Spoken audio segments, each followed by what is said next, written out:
Welcome to another episode of Savor Food and Body. Today I'm talking with Meghan Thomas. She is the host of the Emotional Expedition podcast. The podcast was born out of the many challenges that Meghan has experienced in her life, which we're going to talk a little bit about today. She has a deep understanding of how emotions and trauma get stuck in the body as various forms of dis-ease. Meghan believes that releasing those stuck emotions first starts with the awareness of what we feel and then doing the work to move those emotions through our body. This is so key. You guys have heard me talk about this before, but when we're talking about relationship with food, we have to also understand how our relationship with our emotions, our body, feeling those emotions in our body is so critical to understanding how we interact with food. So Meghan, it is so great to have you on the show today and hear more about your story and the work that you do. I think it's going to be really valuable for our listeners. Thank you. I'm so happy to be here and am just loving your podcast. Oh, thank you. Well, from like we were saying before we push record, from one podcaster to another, it's a labor of love for sure. So that means Yes. a lot. So tell us how you got started in this work, being passionate Mm, about emotions and bodies. yeah. I wish I could say that it was this easy, graceful ride and I just, was born this way and knew all these things. And yeah, it hasn't been that way. Just like many people's stories, the challenges I've experienced in my life have shaped me. And I was always a very sensitive child and empathic. My dad died when I was 5. So I think that really helped me I knew what this deep pain and grief felt like, but I was 5 years old, so I didn't know how to express it.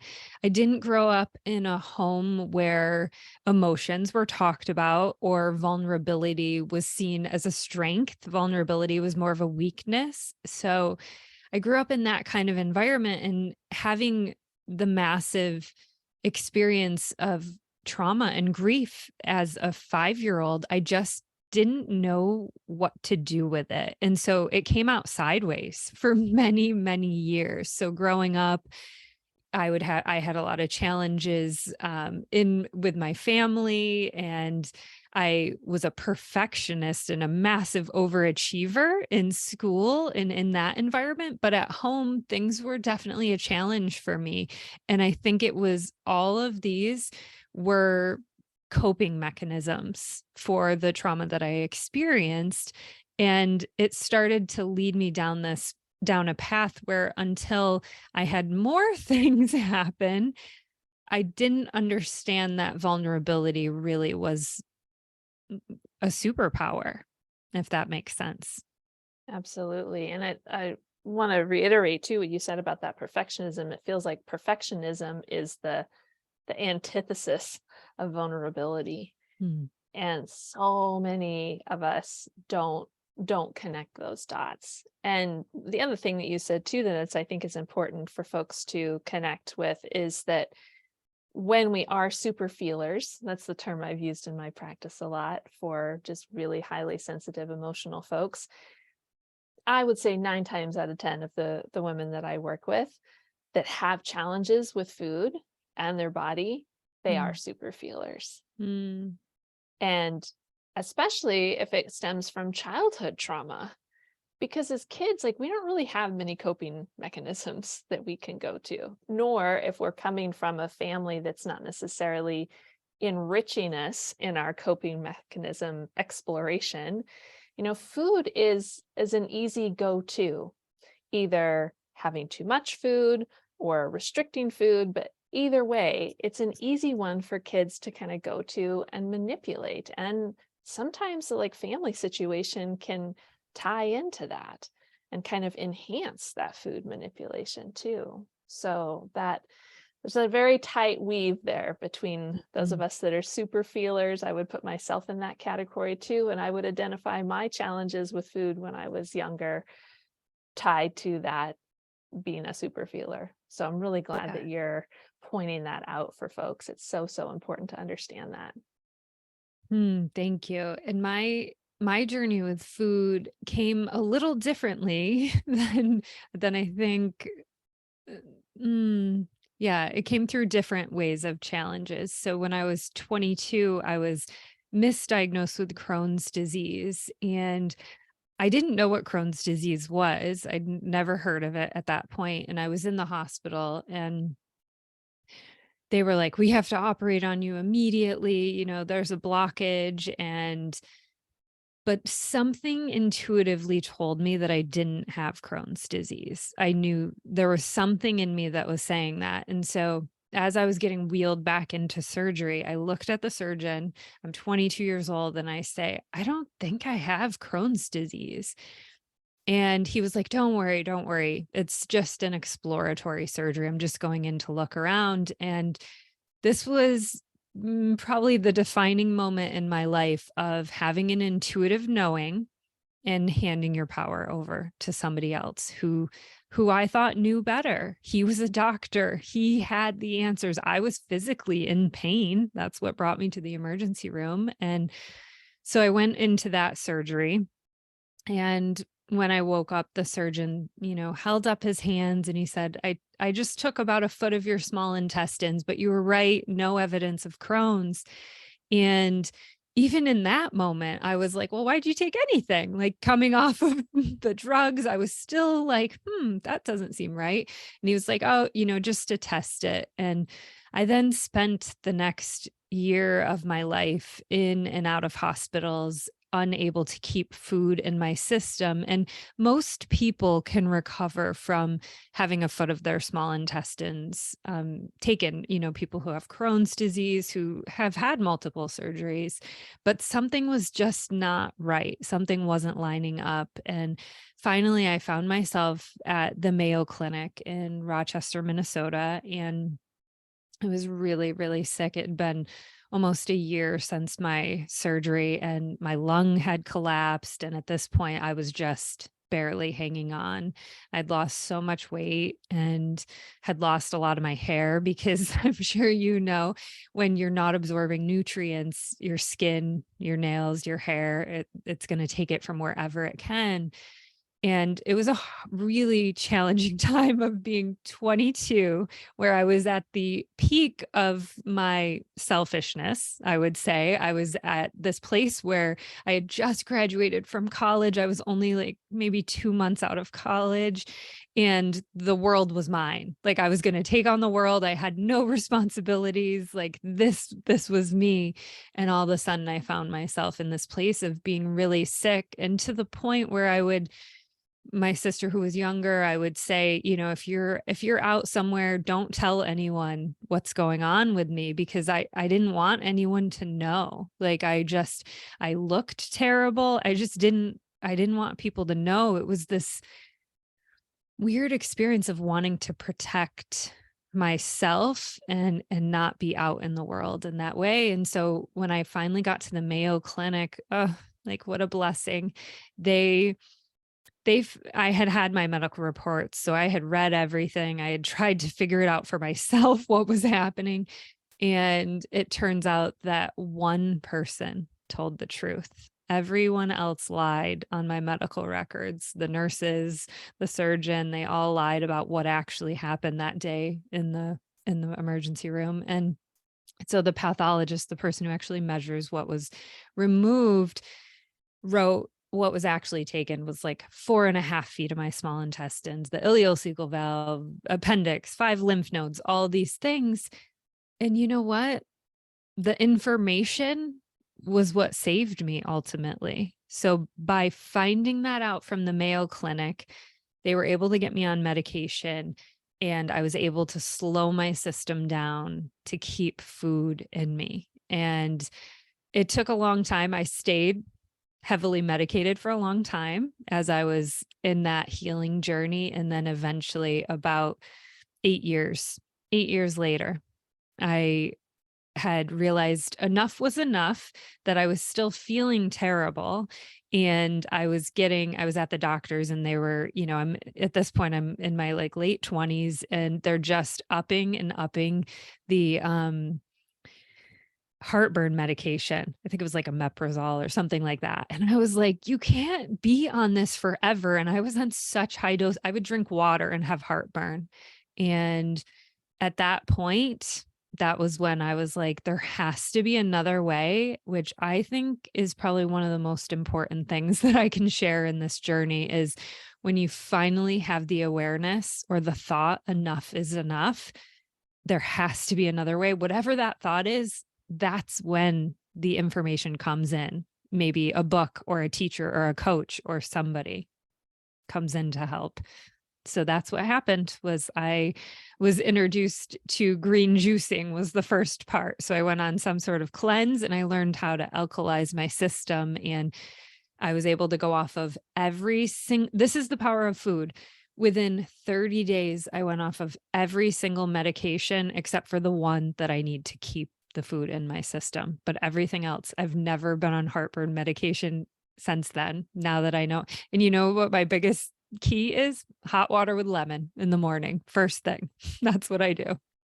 Wow, that story is so incredible, and also, I mean, so telling what trauma women go through in the medical system. Mm, And I don't have the statistic right off the top of my head, but it is appalling at how often women are dismissed in the medical system.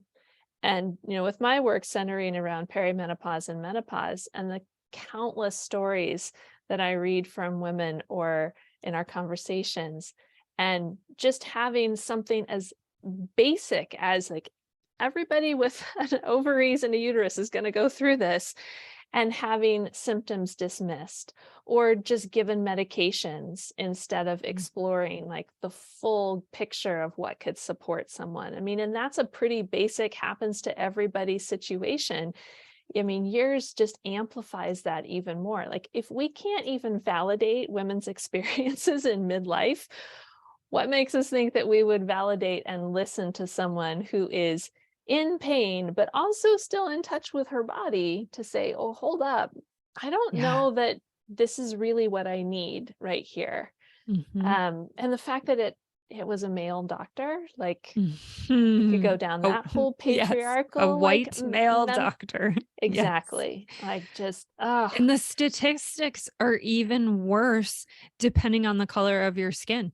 Like I'm a prenatal yoga teacher, and I've done a lot of training around birth and fertility, and the numbers in relation to birth issues in the United States and fertility issues, women of color get help.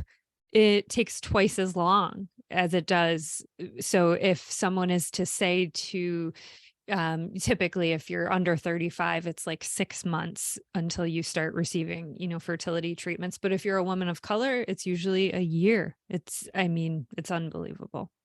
Yeah. yeah, I'm so glad that you brought that up too, because it's just unexcusable in our modern society and Hmm. what technology we have available to us, especially in this country with medicine. And there's no excuse for that medical bias Hmm. and having that power over someone that is in pain, whether that's physical pain or emotional pain. Like, you've shared parts of your fertility story in another group that you and I are a part of, and that's emotional pain. And so, but it's still pain, and how that can get manipulated in our medical system or the culture at large, and really preyed upon is just Yeah.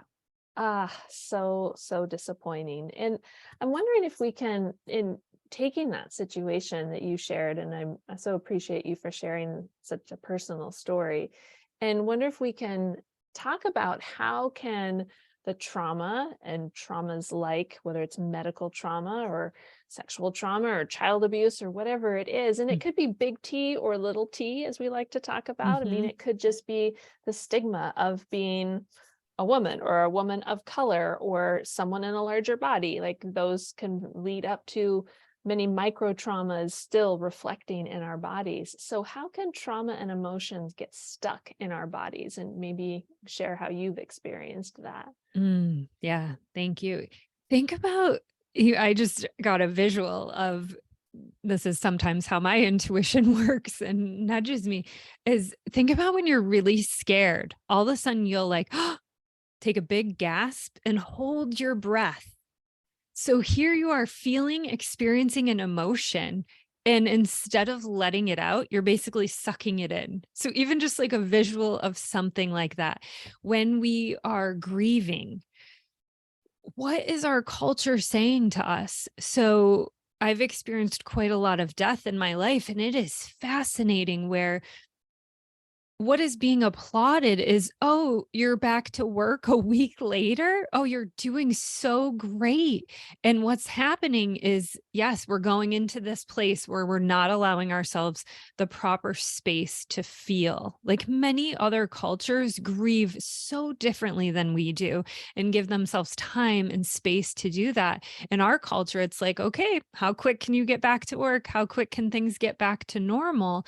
And so, in that repressing of the emotions and not fully allowing them out, what I've come to know to be true in my own life and have seen it with clients as well is your emotions will come out and they'll probably come out sideways and in like the most unopportune time, right? They'll come out when you do not want them to come out. And having just experienced, my husband's grandma just passed away, and I was just watching people grieving. And have you ever been at a funeral where it's maybe somebody where you're not super close to, but you were close enough to be there, but then all of a sudden you find yourself crying in a deep, deep way? It's probably previous grief that hasn't come up yet. So it's like, oh, this is grief from so and so, from somebody who was so close to me.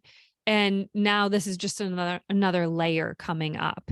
So it's my feeling that my belief, and now science is starting to prove these things. We're now starting to have, it's actually studies have been done of trauma and things being passed down in the DNA of times when you're experiencing a lot of high stress levels. So, for instance, you've probably talked about this on here before, but there's a study with children that were in utero during September 11th, where the wife lost her partner in September 11th and experienced this massive grief.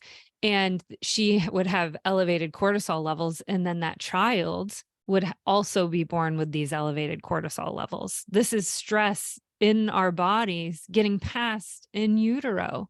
So science is finally starting to be able to prove these things, that which many of us already know, that emotions and trauma get stuck in the body and they can come out in the forms of various diseases in various ways. They can come out in whether it's just you have this chronic hip pain that you have no explanation for, and then you start doing some emotional healing work and you release it.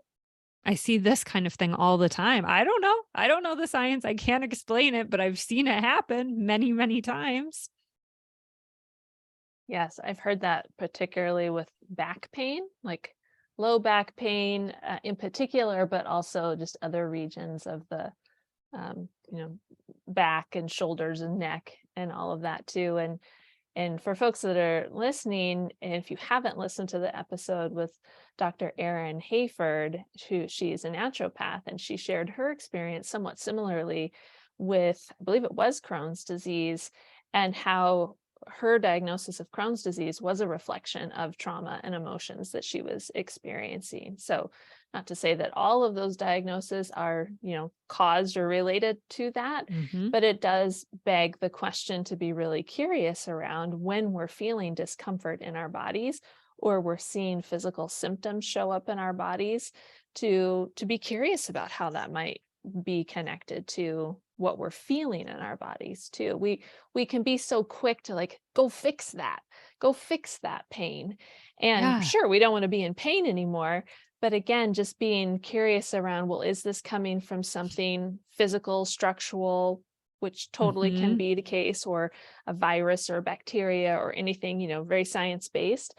And how is it being maybe exacerbated at the least by what's going on with our emotions? too. Mm. Yeah, So your absolutely. work centers around quite a bit around Brené Brown's work, which is great. Read many of her books, and her work has applied many times in my counseling sessions with especially with women. And she has this really great quote that I'm wondering if we can explore a little Hmm. bit together. And she says, "When we name an emotion or an experience, it doesn't give that emotion or experience more power. It gives us more power." Help us understand that a little bit more. Yeah, I love that. Brene has definitely changed my life, specifically when Atlas of the Heart. I'd always been teaching her books at every retreat I've ever done. I was always giving out her books. And then when Atlas of the Heart came out about a little over a year ago, I just felt I had needed this book my whole life. It's defining these 87 emotions and experiences. And the majority of us, I think she had polled like 7,500 people, and they could only recognize when they're in the average amount of emotions that they could identify, which is what we're going to talk about here, when they're experiencing it, is 3: happy, mad, and sad.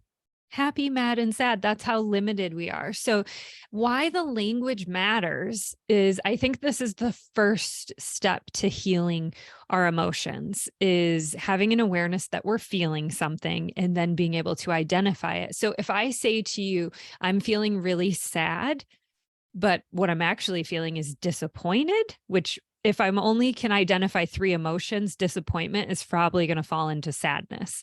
So it's very different for me to say to you, you know what, Amanda, I'm actually feeling really disappointed about this right now, dot, dot, dot, versus I'm very sad. So it helps you identify it for yourself better. And the language helps you to connect with what it is you're feeling, those differences, and then being able to express yourself to the people around you, and therefore ask for what you need in a different way. For instance, I did not know this until reading Atlas of the Heart, the difference between stress and overwhelm. So, stress is, we experience stress every single day. And she uses this analogy of being in a restaurant is in the weeds. When you're feeling stressed, you're in the weeds, but you can still make decisions for yourself. You can still be pretty coherent. Many of us are operating on high levels of stress and going to work every day and functioning and all these things. It's not the greatest for us, but we can still do it. The difference with overwhelm, when you are in true overwhelm, you cannot make any decision for yourself at all. And the restaurant term would be, I'm blown. That's what you would say. And the only antidote to when you're truly in overwhelm is to walk away, take a pause, take a break, and maybe do something that's like a form of play. So she would say, like, play pickleball or play something that is totally separate from that. But you can't make decisions when you're in overwhelm. And so now when you think about it, it's very different to say to somebody, I'm so overwhelmed, versus I'm so stressed. Once you know the language of it, and then the people around you, if they know the language of it too, you can better have, connection and ask for what you need in those moments. And I love that you brought up stress and overwhelm, because I don't know if you're familiar with the book Burnout, but It's my second favorite book. yeah. It's the next book that, I was I was gonna say, it's gotta be the oh, partner book that you also give out to it everybody, right? is. Yes. I literally just sent someone a link today for it. It's almost every day I'm sending a link to that. I probably send more to Burnout than I do Atlas of the Heart, because you experience more people who are in that Yeah. stress and needing to complete the stress cycle. Exactly. And Mhm. that's what I wanted to bring up. And listeners have heard me talk about this before. And Mm. I always say I want to walk around with the case of the books and just like hand them Yes. out to pretty much Trunk every full. woman, Yes. but especially every woman in midlife. And so, what you were just saying there about stress versus overwhelm, I was thinking of that part in Burnout where the Nagowski sisters are talking about we have to complete the stress cycle. But I'm Go wondering if it's through almost the more tunnel. accurately to say, like, we need to complete the overwhelm cycle because the Mm, activities that you mentioned. And maybe that was just off the top of your head, but they were physical activities like going to play yes. pickleball is physical. It's going to Hmm. move those stress hormones that are maybe leading to the feeling, the emotion of overwhelm, Hmm. but it's going to move those through our body. So, does that Yeah. feel accurate, at least based on reading both of the books? Totally. Yes, Okay. I absolutely love them and I love Emily Nagoski's book Come As You Are as well. Was a really powerful read too. And you have to I love the way they talk about emotions, about going through the tunnel. It's like when you're not completing the cycle, you're not going through the tunnel and it gets stuck. And that's my interpretation is it gets stuck in the body.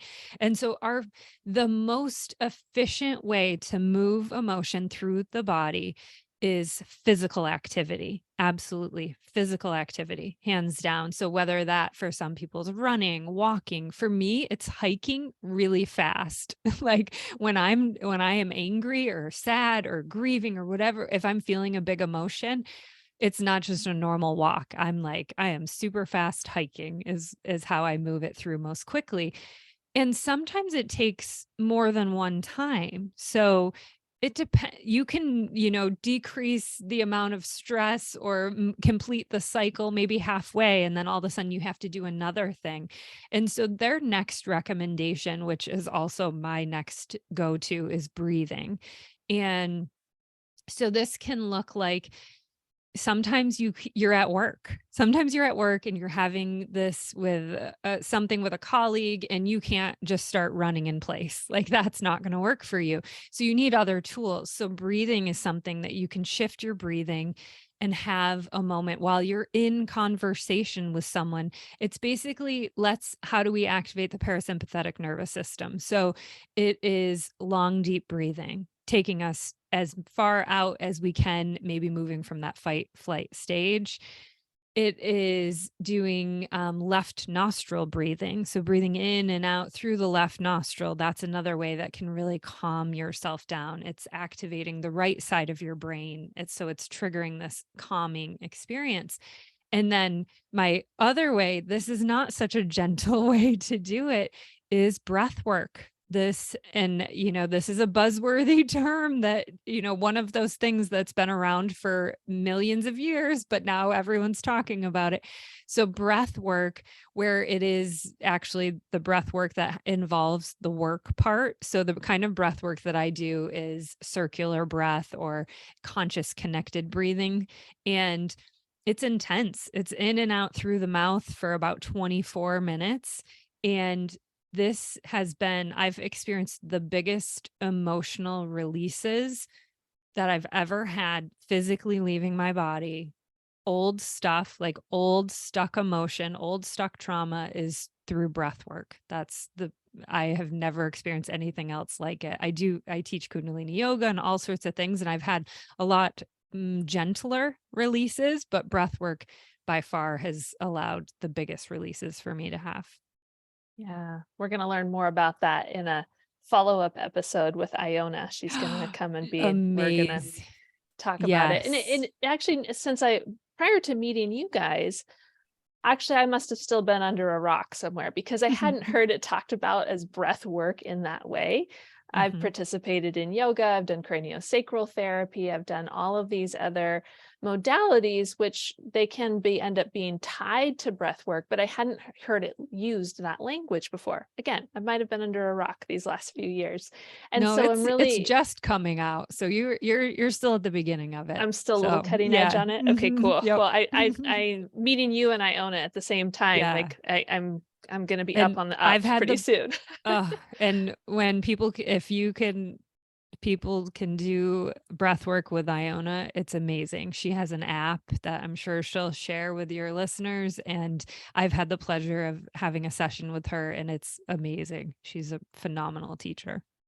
Well, and one of the things that I want to point out as you were talking about both the breath parts or the movement, the fast hiking, that sort of thing. In that whole conversation, I didn't Mhm. hear you use food or eating once. And I want to Ooh. point that out for people Mm. because it's not to say, as my clients and my students will always hear me say, like, food can be part of your emotional Yeah. coping toolbox.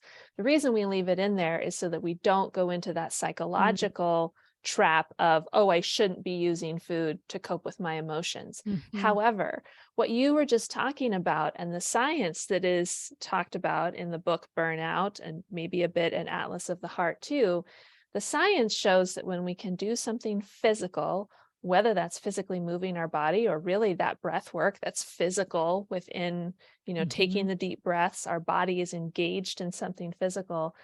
That is the more efficient way to move whatever you're Mhm. feeling through your body. And I love that you said, like, that is the most efficient way. Yep. So I use the analogy all the time of a butcher block of knives.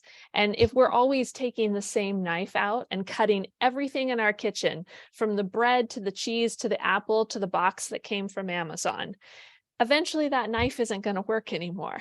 Uh-huh. Right? So if we only have one tool in our emotional Yes. coping toolbox, and especially if it's food, A, it's not going to work Mhm. effectively in all situations. And B, in some of these more really strong emotions, it's actually not going to be effective at all. It might give you a sensory break from Yep. what you're feeling because you get to taste and have texture in your mouth and all of that. But based on the science of what we're realizing on how do we become more stress resilient, how do we move those stress hormones through our body, food's not going to do it. And I can Mhm. hear the people saying, well, yeah, but Amanda, if I'm chewing, isn't that movement? And I want to say, well, yeah, but when was the last time that you downed a bag of M&Ms or potato chips and you were actually like focusing on your chewing in that movement? Mhm. Because when we're eating for an emotional release, we tend to be more inhaling than actually focusing on the movement of chewing. So I'm sorry, folks, it's not going to count. Oh, this is so good. This is what I do with the fertility clients that I work with. I have them make a note on their phones when they're in a good mood, when they're in that feel good state, not when they're down in the pit. Like, no, not when we're down there. So I have them make a list of like 10 things that help them break the cycle or complete the stress cycle. And so what happens is, like you're saying, I love that you brought this up and you said it in a way I've never actually heard before, which was really, really eloquent and really beautiful. So sometimes that first initial knife isn't going to work and you're going to need to do multiple things. So last winter, I was in the gentlest of fender benders that you could have imagined. It was like a blizzard. I am the person you want on your team when everything is going to hell, right? Like I am the person that is in a crisis. You want me on your team. But something happened in this moment. I was in this fender bender. It's night, it's dark out, it's snowy.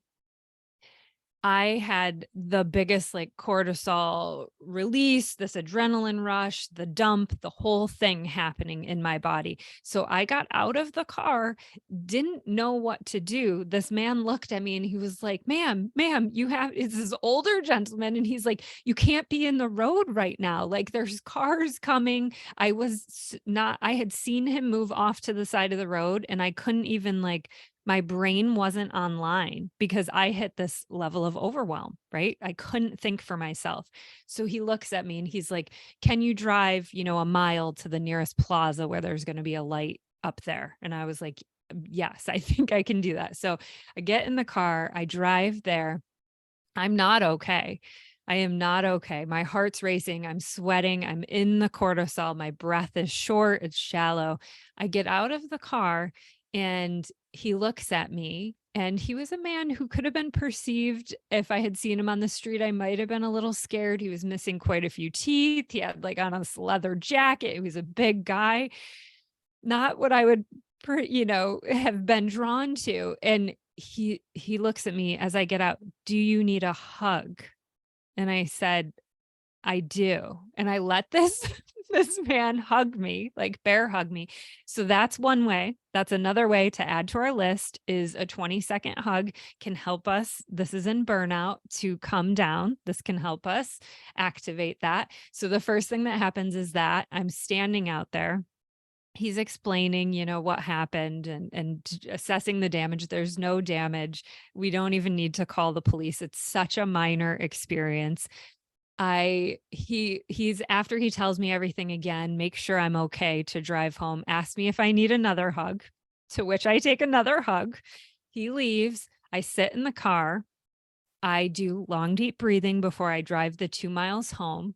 I then get home and I see my husband. I hug him for a long time. Petting an animal. This is another one, affection. So petting a dog, petting a cat. So I get on the kitchen floor and just start petting my dog. Like I know these are some of the things that can help you in that. And I'm still in it. I'm still in it. And it's late at night. So I'm not exercising at this point. I call a friend to kind of talk it out. So that's another way to help move some of the energy. And then the next morning I woke up. I did not sleep well, which can happen after having this kind of cortisol experience.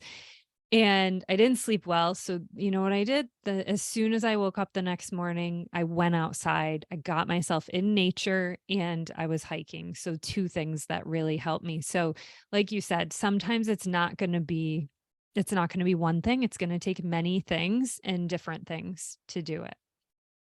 Yeah, that's really helpful to hear like, some of those different tools and strategies that we can use anytime we're starting to feel that, like you said, that elevated cortisol response, and that could feel like our heart is racing, our palms are sweaty. Like I'm always asking clients, we might know that the technical term is, oh, you're in a stress response, your cortisol is elevated.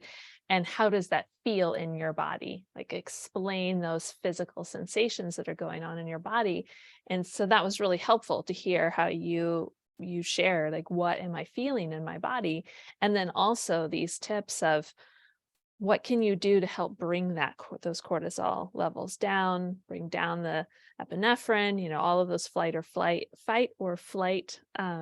hormones that are going flooding our bloodstream when we're in a stressed space. And I think that for women in midlife in particular, we can have so many of these like micro stressors that just end up like Mhm. they're happening every day. I mean, it may not be like a fender bender all the time, but it may be like, oh, because I forgot to fill out the kid's permission slip, or I forgot to pay the electric bill on time, because there are just some symptoms that are going on for women in midlife that are making their brains a little bit more, sometimes described as foggy or forgetful or whatever. So just sometimes the stress in and of itself of going through the hormonal shifts of perimenopause and into menopause, the body changes, the how you relate in relationships, or especially how you relate in your intimate relationships. And so letting women understand that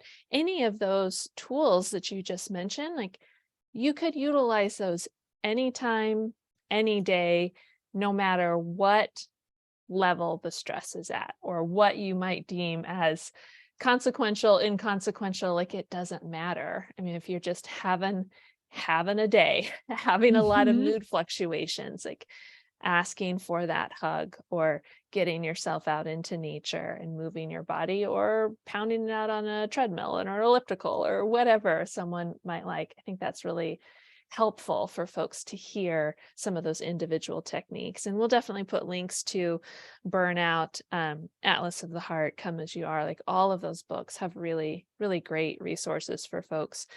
Meg, is there anywhere that you'd like to send people to learn more about your work Yeah, and your thank you. podcast? Yeah, yeah. I'm everywhere on the podcast world, the Emotional Expedition. My Instagram is at emotional_expedition. I'm also on Facebook under that same name.